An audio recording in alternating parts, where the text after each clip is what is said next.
Salam inspirasi. Sahabat semua dimanapun berada, selamat datang di channel Dongo TV, channel yang mengupas tokoh dan peristiwa fenomenal dan unik yang tidak banyak diketahui orang.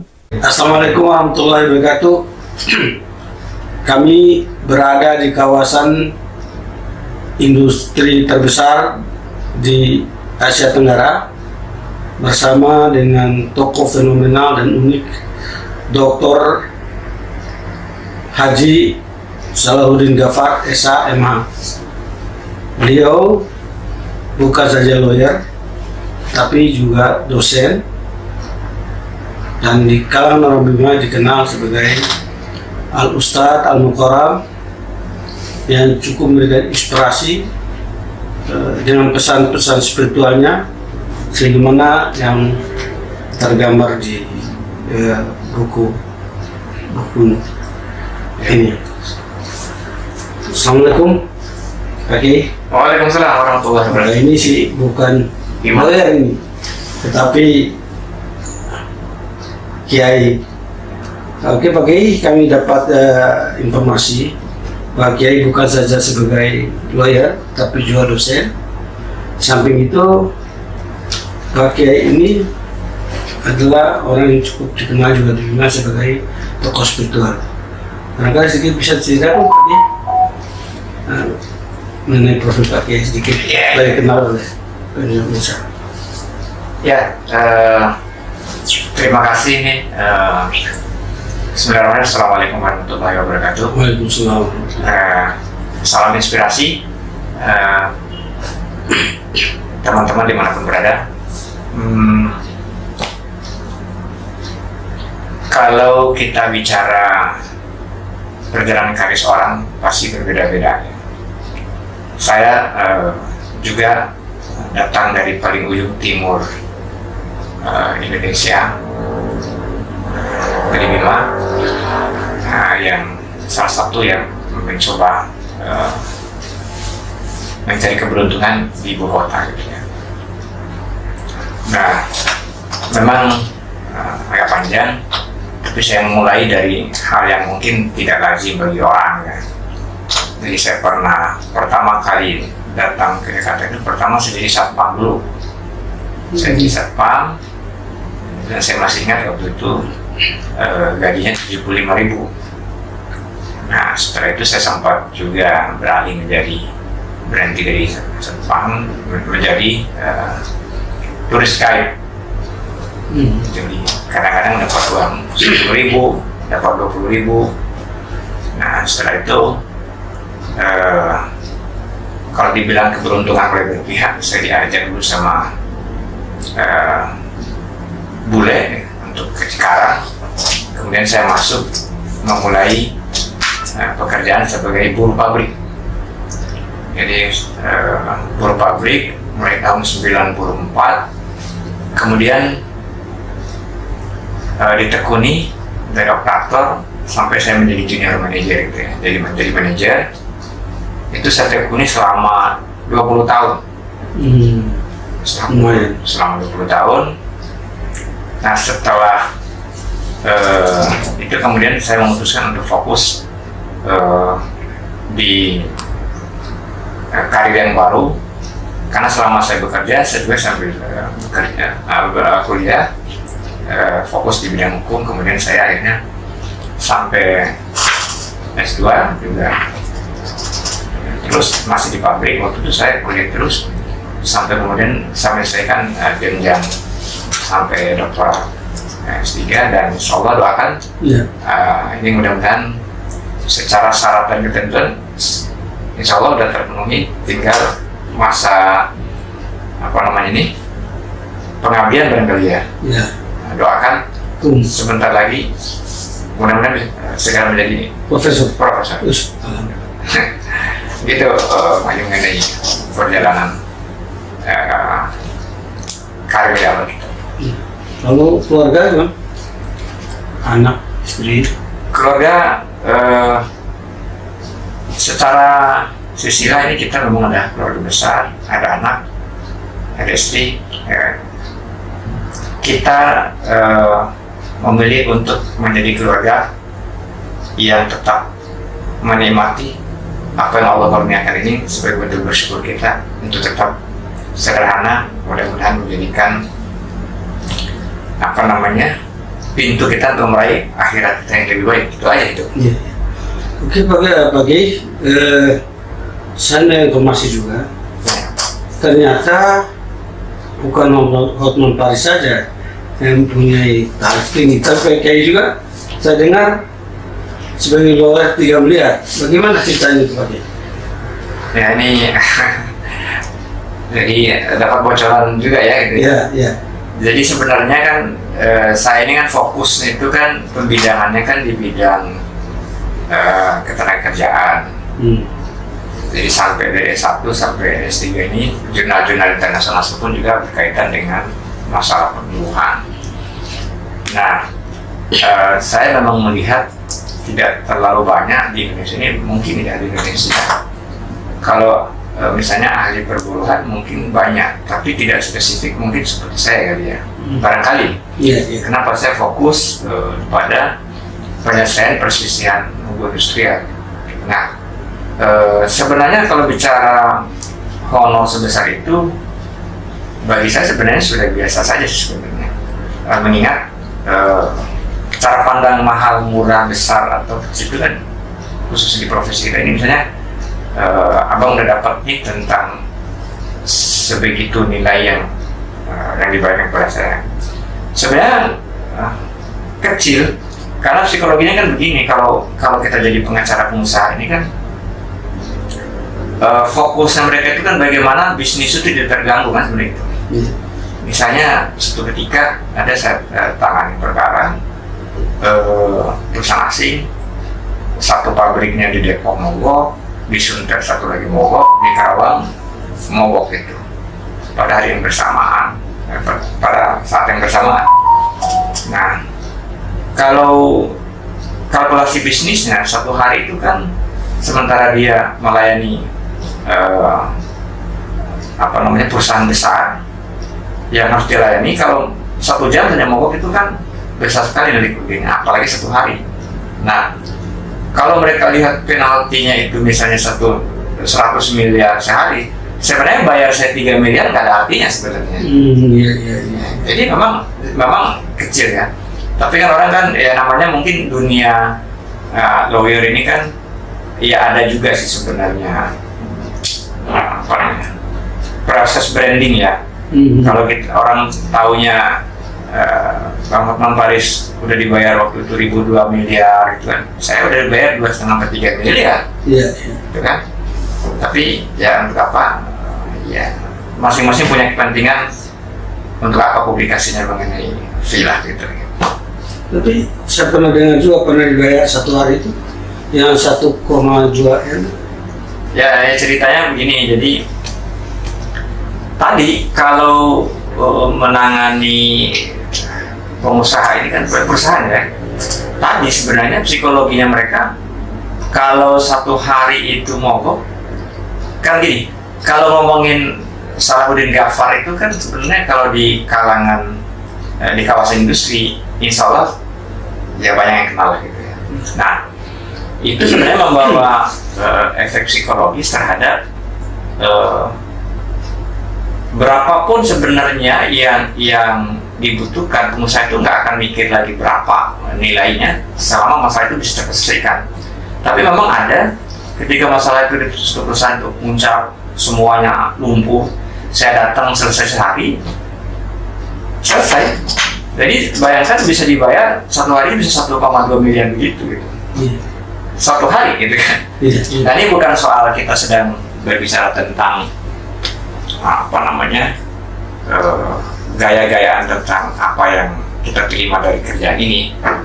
Tapi kalau menurut saya memang apalagi bicara orang asing, minimal 2 poin ini kan bagi mereka penting. Pertama adalah profesionalisme kita, integritas sama kompetensi, 3 lah. Nah kalau ini bagi mereka terukur, itu sebenarnya istilah mereka itu at any cost saya bayar gitu. Jadi itu sebenarnya menyangkut bocoran-bocoran tadi kita. Iya, iya. Terus samping itu Pak ini kenal juga sebagai dermawan, suka berangkatkan haji atau umroh. Iya. Ya. Bagaimana kok bisa sampai begitu Pak? Belum tentu juga misalnya kita ini bisa melakukan itu. Iya. Jadi ini galiannya udah banyak juga dapat info yang itu. Jadi sebenarnya kan lumrahnya kita ini kan hidup tuh kan harus punya orientasi kan. Iya. Kalau saya sih berpikir kita ini kan tidak pernah kita tidak pernah bawa apa-apa kan saat lahir gitu ya. Jadi apa yang Allah titipkan ini kan sebenarnya titipan kan. Iya. Nah bagaimana kemudian juga harus punya manfaat buat orang lain kan gitu. Nah, sama, termasuk bukan saja soal harta, ilmu juga itu ketika tidak ada manfaat buat orang lain itu sebenarnya itulah batasan yang dimaksudkan intelektual dengan tidak intelektual itu adalah ketika apa yang kita punya itu merespon fenomena yang ada itu manfaat buat orang lain. Biasanya itu individunya bicara intelektual. Nah saya selain itu menjadikan ini sebenarnya pintu yang orang tuh tidak pernah pikirkan berkaitan dengan merawat, menarik keberkahan rezeki. Iya. Nah, misalnya banyak kan orang-orang yang sebenarnya hidupnya itu benar-benar berjuang, ngurusin orang lain, ngajarin orang lain, tapi tidak ada yang mikirkan gitu. Nah, orang-orang ini menurut saya adalah jimat yang harus kita benar-benar kita pakai, karena doanya ini pasti mustajab nih orang-orang kayak begini. Nah biasanya saya kasih hadiah, saya udah kalau di keluarga sudah wajar lah ya. Jadi saya semua sudah daftarin haji, tinggal berangkat semua. Kalau tinggal masalah yang umroh nih, tim kita juga udah kita masukkan lah daftar urutannya, tinggal nunggu giliran aja. Jadi semua lawyer yang rekan lawyernya Pak Haji pasti berangkat ya? Insya Allah ini kan udah ada akhir bulan ini ada 2 yang berangkat, nanti seterusnya kita coba terus berbagi lah ya. Iya.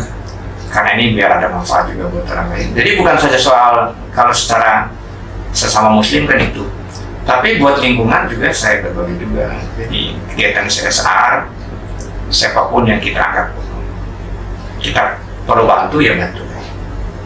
Jadi berbagi sembako apa itu. Pokoknya bagi saya gini, sukses ini kebetulan ditulis juga dalam salah satu koran lokalis ini. Menurut saya hidup itu sukses karena menggunakan konsep terima kasih. Jadi habis terima kasih lagi. Nah, bagi lagi, jangan ditahan. Jadi kayak air kan kalau ditahan begitu kan jadi berjamur nanti tuh, berlumut. Jadi kalau dibagi tuh nanti jadi ikan-ikannya hidup kan.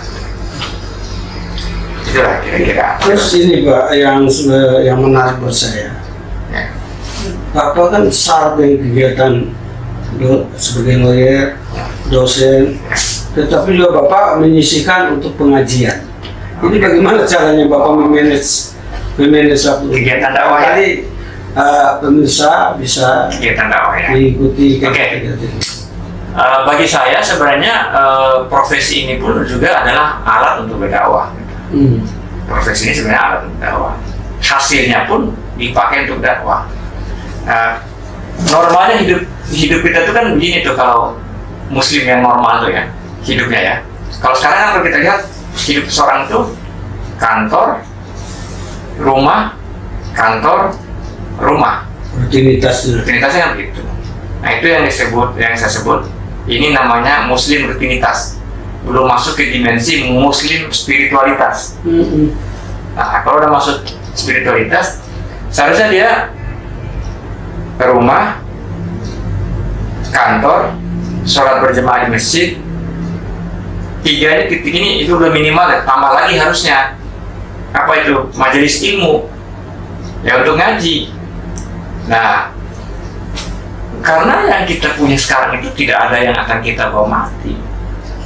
Setuju nggak kayaknya? Iya. Nggak ada yang kita bawa mati. Nah kalau kita disibukkan oleh urusan dunia tadi, pada akhirnya kita tuh sebenarnya nggak punya apa-apa, karena yang di rekening kita adalah itu milik ahli waris kita. Iya. Ya kan? Nah, kegiatan dakwah inilah yang sekarang saya adalah corporate lawyer, jadi memang waktu relatif ada, karena orang-orang asing yang saya kuliah ini sangat profesional. Jadi masih ada misalnya beda dengan orang lokal, pinginnya saya tuh hadir di perusahaan-perusahaan. Tapi kalau orang-orang asing nggak perlu. Yang penting udah tahu ada nama saya di situ, nggak perlu datang gitu. Jadi tiap bulan ya tinggal mereka transfer saja. Barokahnya begitu tuh. Ya. Jadi mayoritas klien Pak Haji itu rata-rata perusahaan asing ya. Kira berapa perusahaan sekarang yang menjadi legal office-nya Pak Haji? Berapa banyak di dapur ya. Jadi kita masih maintain yang inilah ya, yang premium lah ya, untuk tadi ya buat teman-teman ada, ya buat dakwah ada, buat berbagi ya ada. Kan hidup itu kan yang disebut kaya itu kan kalau kata orang kan cukup. Iya. Ya kan? Iya. Nah, tentang apa yang kita punya, memang kalau enaknya hidup itu kan pas-pasan. Setuju nggak? Pas-pasan. Jadi apa? Pas butuh ada, pas butuh mobil ada, Butuh rumah pas ada. butuh rumah ada, pas mau berangkat haji ada. Jadi enak kan pas-pasan ya. Iya. Dan saya memang konsisten. Saya tidak pernah mau jangan pernah urusan dengan riba. Ini asuransi, apalagi itu. Pokoknya hindari betul aktivitas kita yang mengotori tauhid kita, itu nomor satu. Tidak. Tauhid kita. Nah, itu makanya kenapa saya tinggalkan yang tadi itu ternyata doa-doa kita itu mentok di situ, ketahan untuk terus menjadi landasan bahwa berpegang teguh pada agama ini penting, karena bukan kita hebat, karena Allah mau saja gitu. Jadi syaratnya apa? Suruh takwa aja gitu. Ya itu aja syaratnya, udah mau. Walaupun Allah udah tentukan siapa yang dilapangkan rezekinya ada, siapa yang disempitkan atau sudah ada. Tapi ikhtiar itu kan mesti kita jalani juga. Istilah dan doa Pak ya. Pasti itu penting. Saya berpikir itu sekian banyak kegiatan-kegiatan Pak Haji ini kalau dilihat itu kan mulai dari bawah Pak Haji. Ya. Itu bagaimana kok Pak Haji itu bisa sampai ke puncak begini? Ini kan jarang orang bisa. Iya, saya kali sih. ada sedikit. Oke, kalau saya anggap ini sebagai saya anggap ini sebagai amalan Anda, kata saya ya. Iya. Pertama, saya mau menguatkan sekali agar kita senantiasa berprasangka baik sama Allah dalam misalnya. Itu nggak boleh tawar-tawar. Iya. Nah, ketika kita berprasangka baik sama Allah, udah segalanya akan jadi mudah. Nah, bagaimana menguatkan ini? Sebenarnya pintunya Quran itu udah pandu kalau menurut saya. Itu jadi di mana? Saya setiap hari itu rata-rata bangun itu, oke lah kalau bicara rata-rata 3:30, itu pun udah telat. Nah, apa kegiatannya? Ya komunikasi kan. Jadi kita akui kita ini lemah, kita ini nggak punya apa-apa. Ya minta di situ, berkahi di situ kita yang ada. Karena kan hati yang bersyukur, terus komunikasi terus sama Allah. Berkahi sisa umur dan rezeki ini untuk taat kepada Allah, itu terus. Dan Allah udah janji itu, siapa yang bangun itu malam akan diangkat derajatnya. Terus selesai. Nah, siklus ini yang tidak dibangun oleh mungkin ya, saya percaya yang lain dibangun, tapi teman-teman apalagi menjalani proses seperti kita ya, harusnya menurut saya dibangun, karena akan jadi mudah. Nah, kenapa? Selesai menunggu subuh, sholat berjemaah. Subuh masjid wajib, karena ini nggak boleh tinggal tuh, karena sholat berjemaah di masjid itu disaksikan oleh malaikat tuh. Makanya saya tulis tuh, jangan sampai itu kita mau dicatat dalam malaikat, kita nggak hadir di situ. Nah, terus selama kita di sana didoain dulu malaikat. Dan pahalanya sampai kita sholat syuruk itu seperti pahala haji dan umroh. Setelah itu lagi pulang dari masjid baca Quran.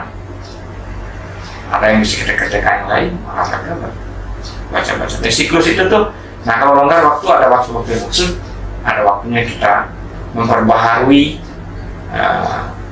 pengetahuan agama kita, ketemu orang-orang ahlinya.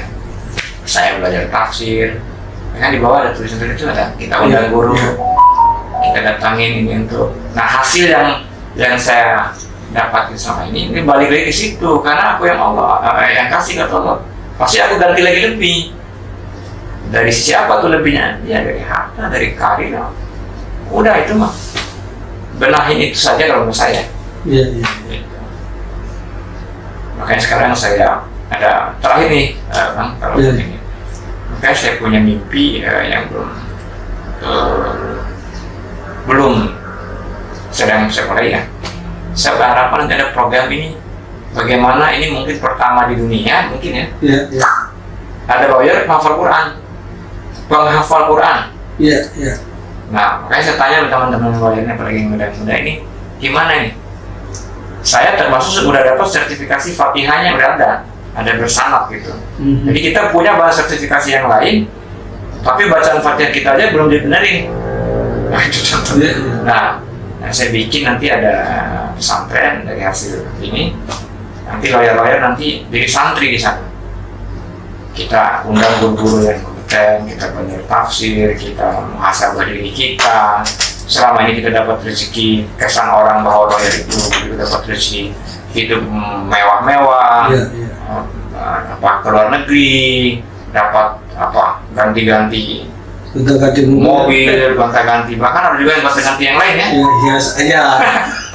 Nah ini kan kita, citra ini kan kita mesti benarin ini. Makanya orang bilang saya seperti ini memang tidak layak disebut lawyer, tampilannya kayak begini.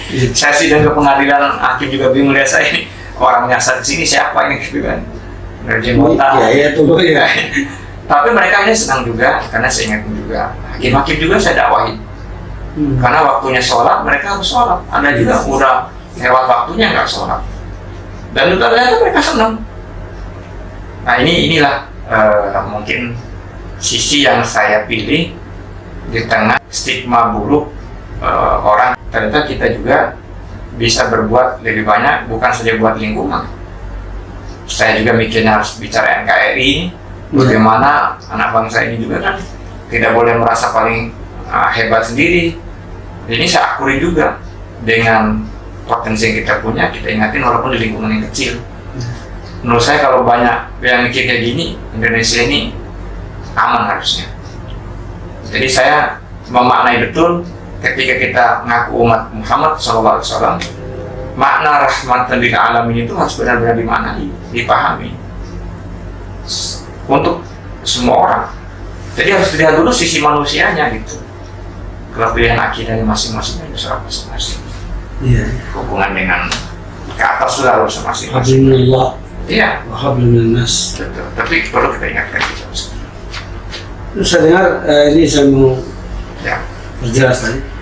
Saya dengar juga untuk meningkatkan keimanan para lawyer ini. Pak sudah menghibahkan kantornya ya, untuk jadi pesantren atau dia. Ya, jadi ini kantor ini terbuka untuk siapa saja. Salah satu yang saya niatkan diwakafkan untuk umat lah. Ada orang yang butuh apa ya silakan datang. Mungkin orang mau belajar kan ada ruang training walaupun kecil gitu kan. Kan katanya ada yang saya dengar di kantor lama. Nah, kan? Oh iya, jadi gini, saya itu kan sedang membangun pesantren. Nah pesantren itu nanti, nah ini menarik nih pertanyaan dari adalah saya mau bikin isinya nanti satu santri lansia, kedua kita harapkan di sana nanti tempat orang mengenal lebih mengenal berbeda lah tentang Islam ini yang selama ini terlalu banyak indoktrinasi kan. Iya. Tapi umat ini tidak pernah diajarkan tentang konsep fikih, bagaimana melihat perbedaan, itu kan tidak banyak. Orang tuh banyak doktrin-doktrin yang hanya memperkuat kelompok masing-masing. Jadi nah yang terakhir nanti kita siapkan generasi yang hafal Quran, gitu kan?